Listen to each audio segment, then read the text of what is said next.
Señor, agradezco por esta oportunidad que nos das de nuevamente estar en comunión entre hermanos, dispuestos, Señor, a escuchar lo que tú tienes para nosotros. Danos, Señor, un corazón sensible para recibir con humildad tu palabra. Señor, desecha nuestros argumentos e implanta en nosotros, Señor, sabiduría, inteligencia y entendimiento, Señor. Que tu palabra no solamente quede en nosotros como una información, sino que pueda descender a nuestros corazones y así poder ponerlos en práctica. Que tu Espíritu Santo nos muestre tu voluntad, Señor, de manera colectiva, hablando de la iglesia, pero también una voluntad específica, personal, para cada uno de nosotros, Señor. Que tu mismo Espíritu Santo me use en esta mañana, Señor, para que yo pueda hablar a tu pueblo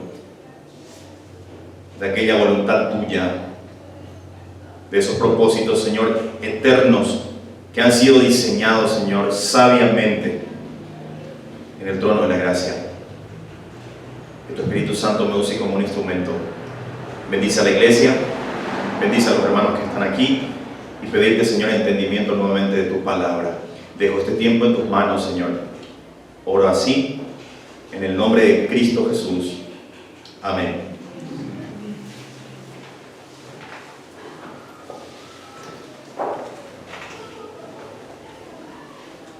En este pasaje Pablo nos lleva y expone el corazón mismo del Evangelio. Y en este pasaje Pablo revela la magnitud del plan redentor de Dios. Y este plan ha sido trazado desde la eternidad y consumado en Cristo Jesús. Este texto no solo habla de la salvación personal, sino que nos eleva a una perspectiva cósmica, y de esa forma la creación encuentra su propósito y también su reconciliación en el Hijo amado, el cual es Jesucristo. En un mundo marcado por la fragmentación, el caos y la búsqueda de significados, este pasaje nos invita a mirar un poco más allá de lo visible y así descubrir el misterio de la voluntad de Dios, que es nada menos que la unificación de todas las cosas en Cristo Jesús. Aquí Pablo nos muestra la redención. Aquí Pablo nos muestra que la redención no ha sido un acto aislado. Aquí Pablo nos muestra que la salvación, la redención, ha sido un plan diseñado en la eternidad pasada. En la eternidad pasada. Y esto tiene que ver con un propósito divino que abarca desde lo más íntimo de nuestro ser hasta los confines del universo. A medida que vamos a explorar estos versículos, nos vamos a enfrentar a conceptos que desafían nuestra comprensión. Por un lado, las riquezas de la gracia de Dios. También, por otro lado, el significado profundo de la redención por medio de Jesucristo, por medio de la sangre de Cristo Jesús. También vemos en este pasaje el perdón de los pecados y obviamente la revelación del misterio de su voluntad.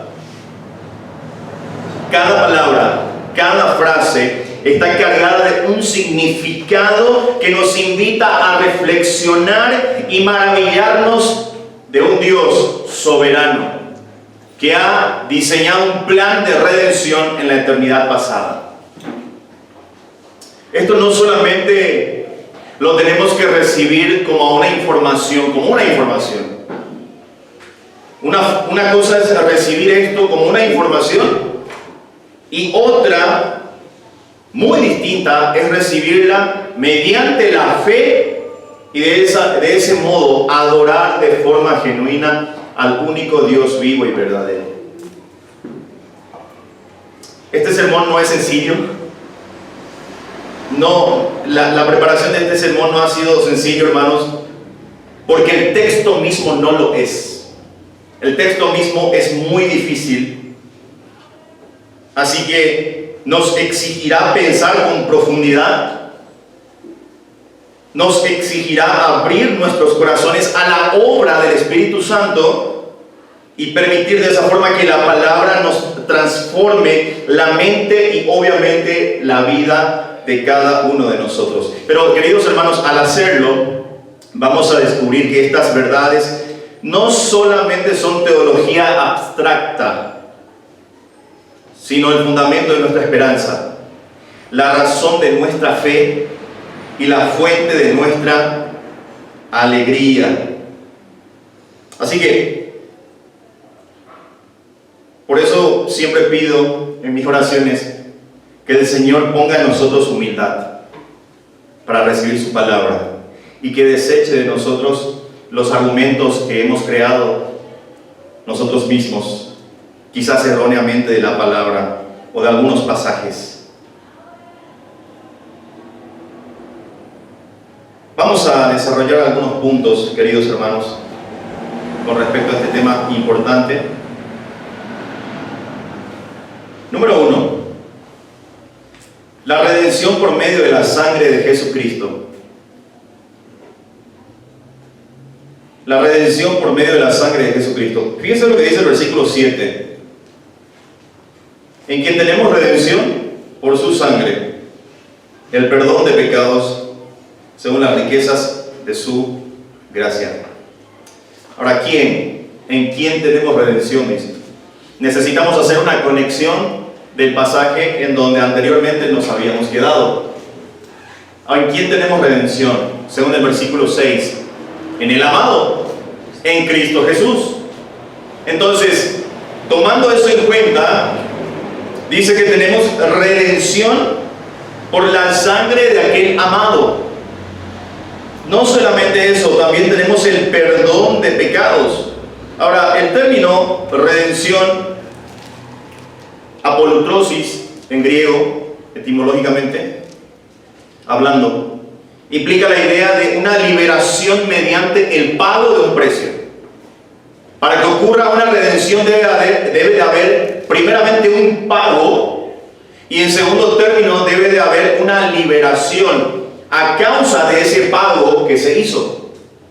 Entonces, en el contexto bíblico, la redención se refiere a ser liberados ¿de qué? De la esclavitud, del pecado y también de la condenación eterna. Este concepto tiene sus raíces en el Antiguo Testamento. Esto es un término no nuevo en el Nuevo Testamento, valga la redundancia. Este término, este concepto ya tiene sus raíces en el Antiguo Testamento, donde se usaba para describir la liberación de los esclavos, según Éxodo 21:30. Y también tiene su raíz en la liberación de Israel de la esclavitud en Egipto. Si usted lee Deuteronomio 7:8, va a encontrar ahí que Dios ha liberado a su pueblo de la esclavitud en Egipto. También tiene una connotación con los evangelios, porque Marcos 10:45 dice: porque el Hijo del Hombre no vino para ser servido, sino para servir y para dar su vida en rescate por muchos, dice Marcos 10:45.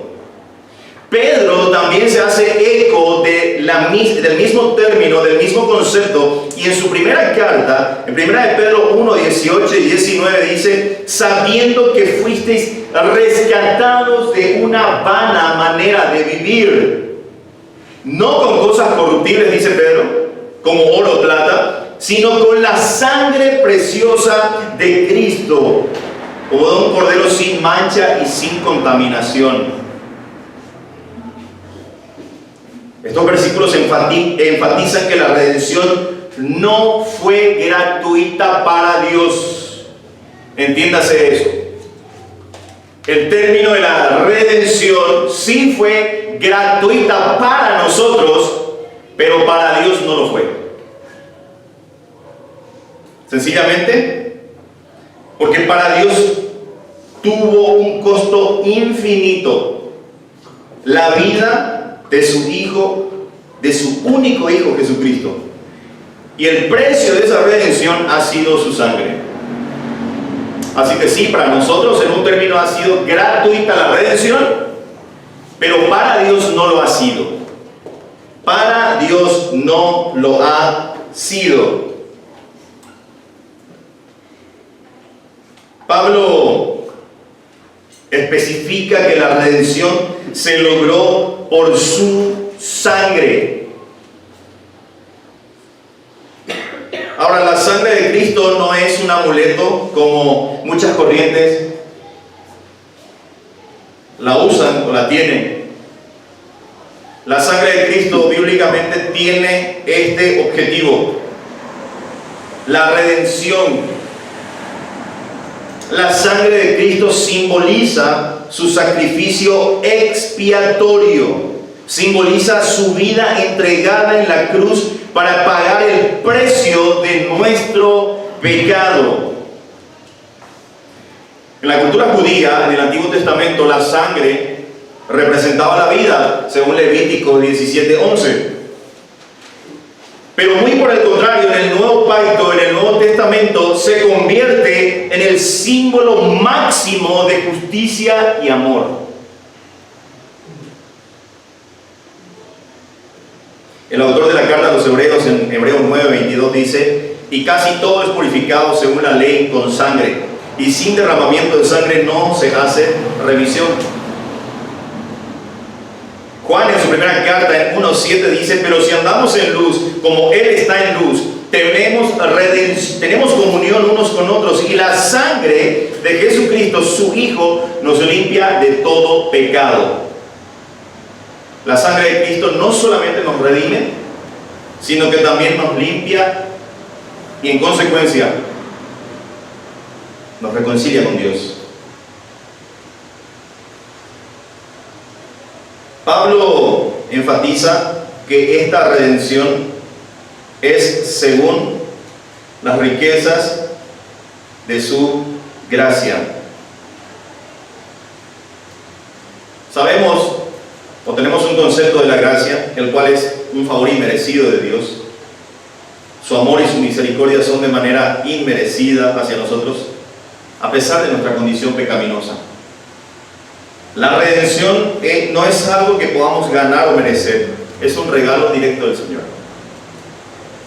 Ya hemos recalcado muchas veces y lo vamos a seguir haciendo, porque son temas fundamentales en la fe. El mismo Pablo en 2 de Efesios, capítulo 12 de Efesios, versículos 8 y 9, dice: porque por gracia sois salvos por medio de la fe, y esto no de vosotros, pues es don de Dios, un regalo de Dios, no por obras para que nadie se gloríe. Pablo en su carta a los Romanos en 3:24 dice: justificados gratuitamente por su gracia mediante la redención que es en Cristo Jesús. Pablo siempre hace una conexión en todas sus cartas, de la sangre preciosa de Cristo Jesús. Y eso obviamente nos lleva a ser redimidos, rescatados de una vana manera de vivir. La gracia de Dios es la base de nuestra salvación y la razón por la que podemos ser redimidos. Ahora, este versículo 7 lo quería desarrollarlo en un solo sermón, porque es sumamente profundo, porque tiene connotaciones con el Antiguo Testamento y hay mucho por escarbar en este versículo 7.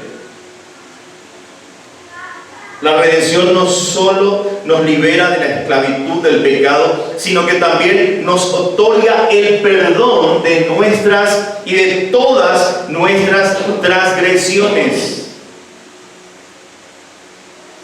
El perdón es un acto de gracia en el que Dios borra nuestra culpa y nos restaura a una relación con Él. Recuerde, la redención es gratuita para nosotros, pero a Dios le ha costado un alto precio.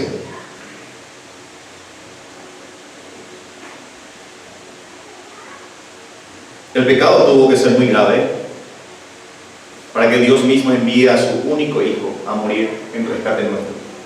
Porque Dios podía solucionar este tema del trono. ¿Sí o no? Podía.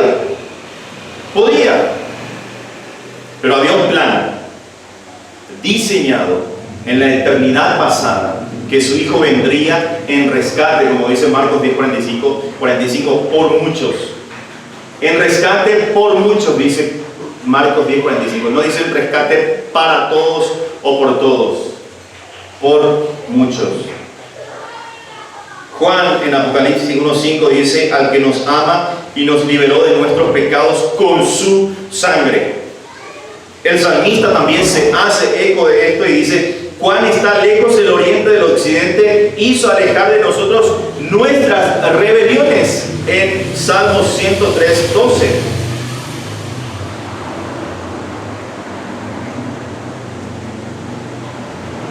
El pecado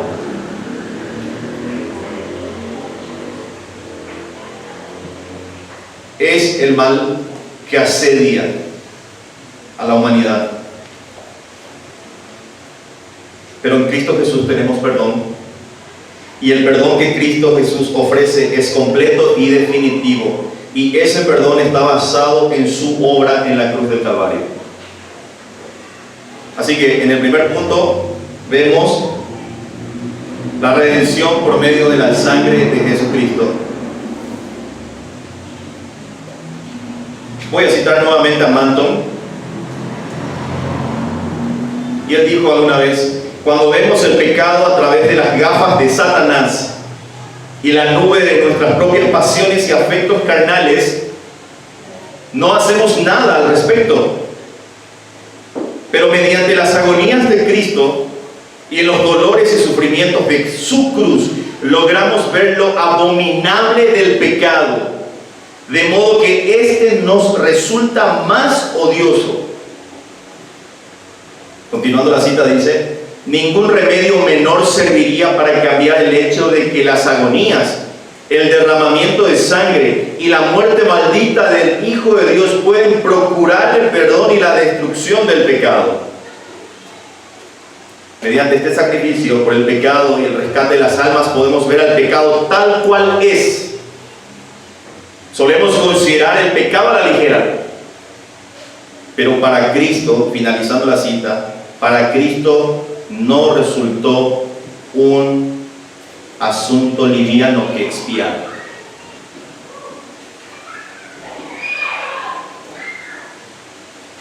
Para nosotros que queremos humanizar muchas veces a Dios y queremos tener el mismo pensamiento que Dios, cosa que es imposible, queremos categorizar el pecado muchas veces y decimos: no, es una mentira piadosa.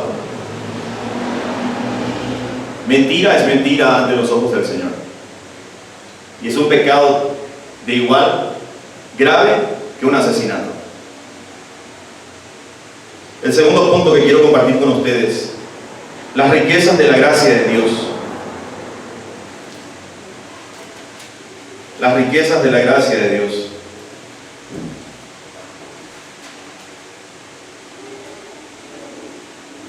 Fíjense lo que dice al final del versículo 7 y el versículo 8. Según las riquezas de su gracia, que hizo sobreabundar para con nosotros en toda sabiduría e inteligencia. Pablo describe la gracia de Dios como riquezas, lo que indica que no es escasa, no es limitada, sino abundante y por sobre todo generosa. La gracia, como ya dijimos, es el favor inmerecido de Dios. Y en Cristo, esta gracia se derrama sobre nosotros de manera sobreabundante. Cuando el pecado abundó, sobreabundó ¿qué cosa? La gracia, según Romanos. Según Pablo, en su carta a los Romanos, en 5:20 de Romanos. La gracia de Dios no solo cubre nuestros pecados, sino que también nos capacita para vivir en santidad y así cumplir su voluntad. Pablo menciona que Dios derramó su gracia con toda sabiduría e inteligencia. Esto significa que la gracia no ha sido un asunto arbitrario, sino que está fundamentada en la sabiduría divina. Dios en su omnisciencia diseñó un plan perfecto para nuestra salvación. ¿Y cuán sabio es el Señor? Que nos ha escogido, que nos ha predestinado, que nos ha apartado antes de la fundación del mundo. Sin que nosotros hayamos existido, Él ya nos había escogido para salvación. Y ahí se aplica el término de que no está basado en nuestra salvación por lo que hacemos o por lo que vamos a hacer, sino está basado en su gracia, en su soberanía. En 1 Corintios 2:7 Pablo dice: mas hablamos sabiduría de Dios en misterio, la sabiduría oculta la cual Dios predestinó antes de los siglos para nuestra gloria. Fíjense lo que dice el versículo 8, que hizo sobreabundar para con nosotros en toda sabiduría e inteligencia. ¿Sabe dónde se consuma la sabiduría de Dios? En la cruz. La sabiduría de Dios se manifiesta en la cruz, donde por un lado se ha encontrado su justicia perfecta y por el otro se ha encontrado un amor soberano. Al mismo tiempo, en la cruz se ha visto eso. Toda la ira de Dios por un lado, y al mismo tiempo un amor soberano derramado en la cruz del Calvario. Es un misterio que en este cuerpo de pecado no lo vamos a llegar a entender plenamente. Así que Dios hizo sobreabundar con nosotros las riquezas de su gracia. En tercer punto, vamos a ver el misterio de la voluntad de Dios. Fíjense lo que dice el versículo 9. ¿Alguien puede leer el versículo 9, por favor? De Efesios 1. Dándonos a conocer el misterio de su voluntad, según su beneplácito, el cual se había propuesto en sí mismo.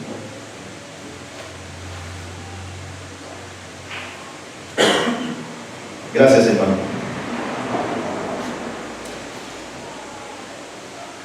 ¿Qué es el misterio en el contexto bíblico?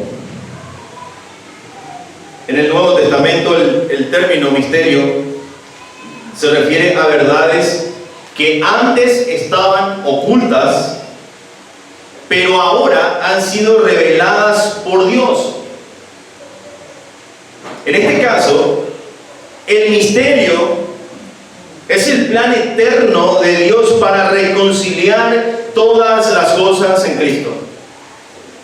Llevando un poco más profundo este término, este punto, el Evangelio era un misterio en el Antiguo Pacto. En el Antiguo Testamento el Evangelio obviamente no se conocía, se hablaba de que vendría un Mesías, pero el Evangelio en sí mismo era un misterio para los profetas, para los reyes, para todas las naciones, era un misterio. Pero ese misterio ha sido revelado en Cristo Jesús por Dios. Y el mismo Pablo, fíjense lo que dice en Efesios 3, un poquito más adelante, Efesios 3, versículos 8 y 9. A mí, que soy menos que el más pequeño de todos los santos, me fue dada esta gracia de anunciar entre los gentiles el Evangelio de las inescrutables riquezas de Cristo y aclarar a todos cuál sea la dispensación del misterio escondido desde los siglos en Dios.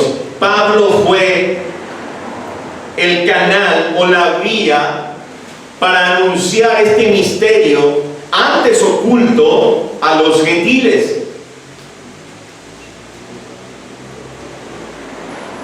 La voluntad de Dios es una expresión de su amor y su soberanía. Pablo dice que este misterio fue revelado según su beneplácito, dándonos a conocer el misterio de su voluntad según su beneplácito.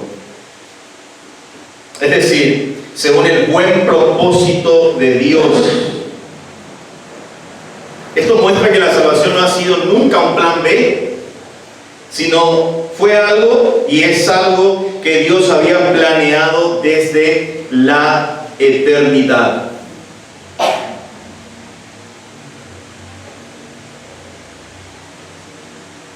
Quiero desarrollar con ustedes el último punto, punto 4, la unificación de todas las cosas en Cristo.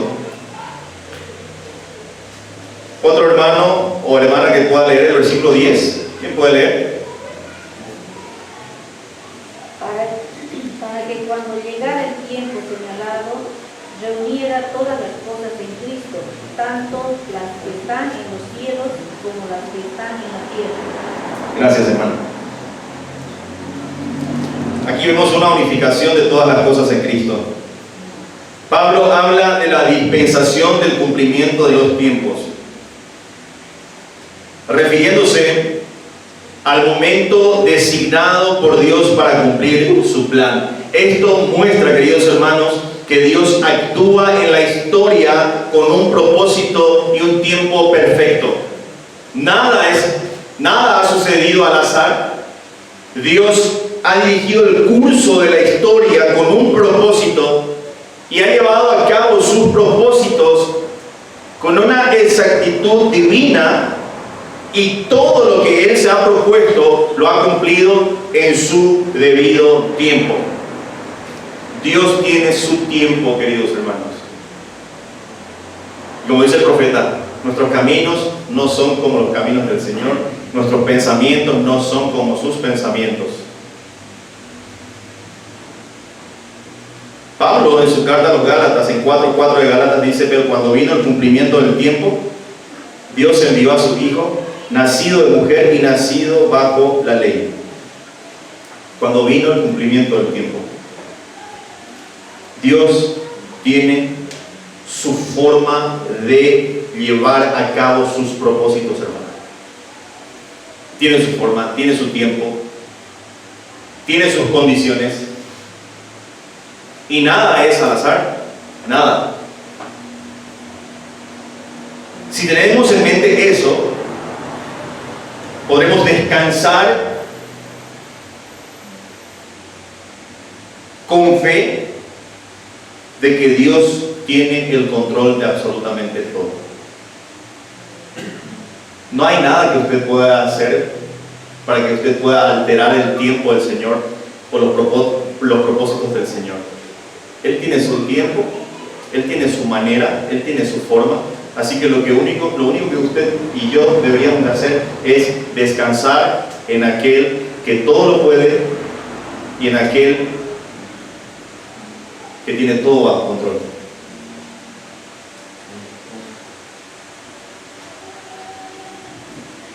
Amén, hermanos.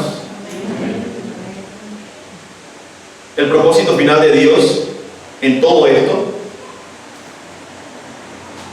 es de reunir todas las cosas en Cristo. De reunir todas las cosas en Cristo, en el cumplimiento, en la dispensación del cumplimiento de los tiempos, así la que está en los cielos y la que está en la tierra. Todo esto tiene un punto culminante de reunir todas las cosas en Cristo. Y toda la revelación bíblica comienza con Cristo y termina con Cristo. Esto incluye no solo a las personas, sino a toda la creación. Y la creación, como dice Pablo, gime bajo la corrupción del pecado, según Romanos 8:22. Cristo es el centro de este plan de restauración. Cristo, solamente Cristo. Pablo en su carta a los Colosenses dice también lo mismo, en 1:20 de Colosenses: y por medio de él reconciliar consigo todas las cosas, así las que están en la tierra como las que están en los cielos, haciendo la paz mediante la sangre de su cruz, según Colosenses 1:20. Evidentemente hay mucho más por escarbar, hay muchas más riquezas que podemos sacar de este pasaje, pero creo que es suficiente saber y entender de que nuestra salvación no ha sido un acto aislado, sino ha sido diseñado por Dios en el sabio consejo de la Trinidad. Vamos a pasar a las aplicaciones de este pasaje, 5 por lo menos. La primera aplicación es la siguiente: vive con gratitud por la redención. Obviamente la redención es un regalo inmerecido, y de esa forma debemos de vivir con un corazón agradecido, recordando que fuimos comprados por el alto precio de la sangre de Cristo Jesús. Y esto se debe de reflejar en nuestra adoración. Esto se debe de reflejar en nuestra obediencia. Esto se debe de reflejar en nuestra disposición de servir a Dios y a todos los demás. Dedica tiempo para el Señor. Dedica tiempo cada día para agradecer a Dios por tu salvación. Agradece a Dios por tu salvación, pero recuerden, queridos hermanos, que el agradecimiento a Dios por la salvación que nos ha otorgado siempre se va a reflejar por fuera. Siempre. Si el Señor me ha cambiado internamente, eso se va a reflejar por fuera. Y si no hay frutos, ¿qué está pasando? El árbol bueno da frutos buenos. Es inconcebible, es inadmisible que un árbol bueno pueda dar frutos malos. Dice Cristo: no puede el árbol bueno dar frutos malos. Recuerda, hermano, este agradecimiento a Dios por la salvación que nos ha otorgado siempre debe de reflejarse por fuera. Por fuera. Número 2, descansa en la gracia de Dios. La gracia de Dios es abundante y es suficiente para cubrir todos nuestros pecados y también nuestras necesidades. No necesitamos, hermanos, vivir bajo la carga de la culpa o el temor, porque su gracia sencillamente nos sostiene. Es la gracia del Señor la que sigue sosteniéndonos.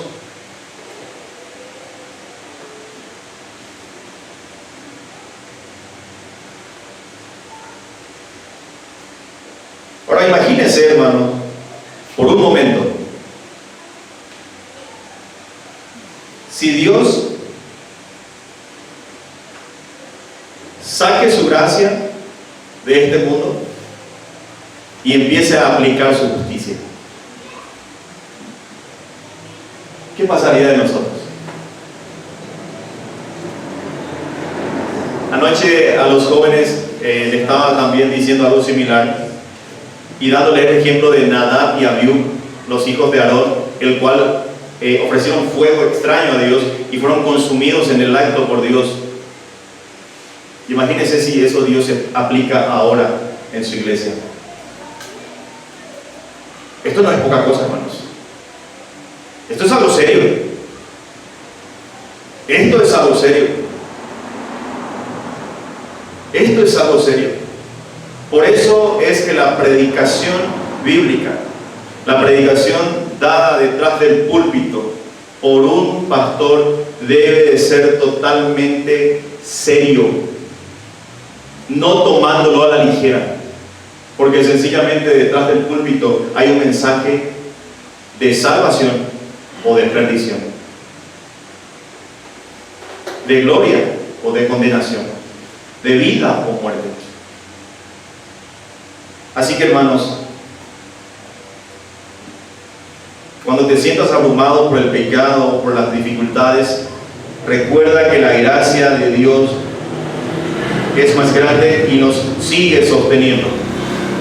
Pero como siempre digo, la gracia de Dios tiene fecha de vencimiento. Tiene fecha de vencimiento. Llegará un día en que la gracia va a ser quitada aquí de la tierra y el Señor va a empezar a aplicar su justicia. Número 3. Alinea tu vida con el propósito eterno de Dios. Alinea tu vida con el propósito eterno de Dios. Dios tiene un plan eterno que incluye la reconciliación de todas las cosas en Cristo. Como creyentes estamos llamados a vivir en armonía con ese propósito, buscando glorificar a Dios en todo lo que hacemos. Fíjese, el punto culminante del plan de redención es de reunir todas las cosas en Cristo. Y de esa forma la iglesia no puede quedar aislado, no puede haber un grupo trabajando aquí, otro grupo allá, otro grupo allá. No, la iglesia tiene que estar unida. El cuerpo, para un buen funcionamiento, tiene que estar unido. Dios ha dado dones a su iglesia para que sea de edificación.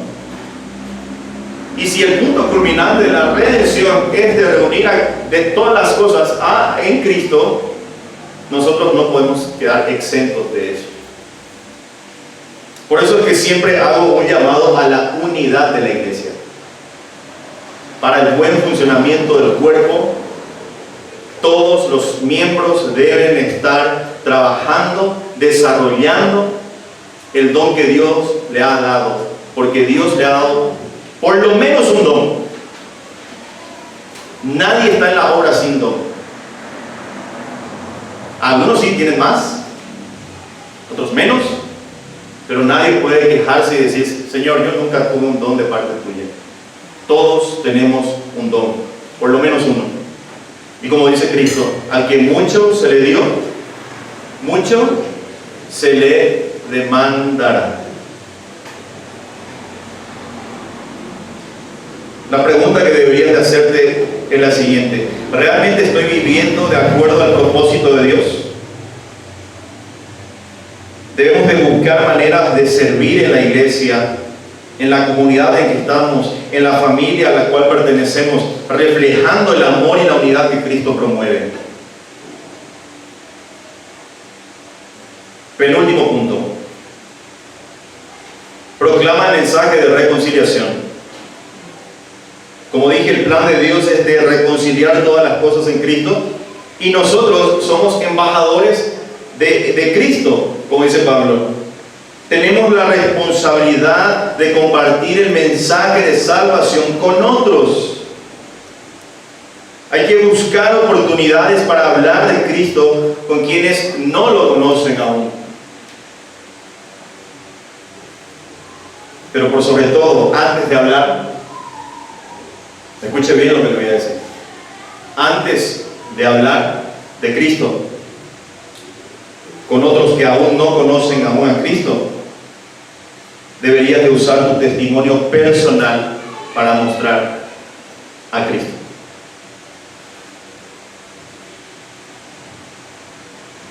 Número 5. Mantén siempre una perspectiva eterna. Dios está trabajando aún en la historia para cumplir su plan. Hay demasiadas profecías aún que van a cumplirse o que tienen que cumplirse. El plan diseñado por Dios todavía no ha llegado a su punto culminante. Estamos aguardando ello. Y aunque el mundo parezca caótico, podemos confiar en que Dios sigue teniendo el control de absolutamente toda situación, toda circunstancia. En conclusión, este pasaje nos revela el corazón del Evangelio, la redención por la sangre de Cristo, la abundancia de la gracia de Dios, el misterio de su voluntad y la reconciliación de todas las cosas en Cristo.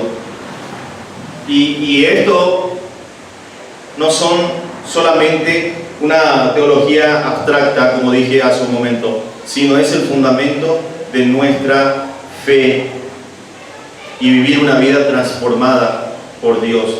Así que, queridos hermanos, Dios diseñó un plan y cada uno de los que estamos en Cristo Jesús somos parte de ese plan. Y aún las personas que no están en Cristo Jesús es parte del plan de Dios. Pero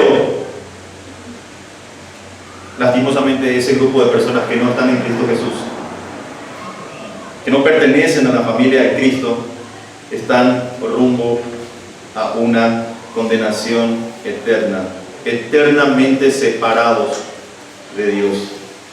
Así que nos regocijamos con la gracia del Señor, aquella gracia que nos sigue sosteniendo. Amén. Voy a pedir que se ponga en pie, por favor.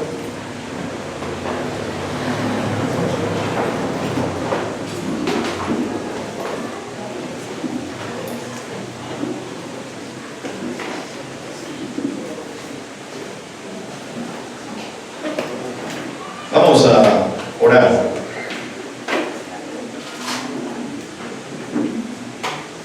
Bendito Padre Celestial, amado Dios, gracias Señor por salvarnos. Gracias Señor porque has enviado a tu único Hijo en rescate nuestro. Te agradecemos y te alabamos por ello, Señor. Señor, que tu Espíritu Santo nos ayude a vivir a la altura de este llamado, de este plan. Ayúdanos, Señor, mediante el poder de tu Espíritu Santo, a reflejar con nuestras vidas que somos parte de la familia tuya. Te pido una bendición especial por tu iglesia. Sigue santificándola, guiándola y bendiciéndola, Señor. Que este tiempo, Señor, cada uno de nosotros se haya sentido desafiado a cumplir lo que tú has establecido, Señor, de antemano. Gracias por tu tiempo, Señor. Gracias por tu palabra. Oro así, en el nombre de Cristo Jesús. Amén. Que el Señor bendiga.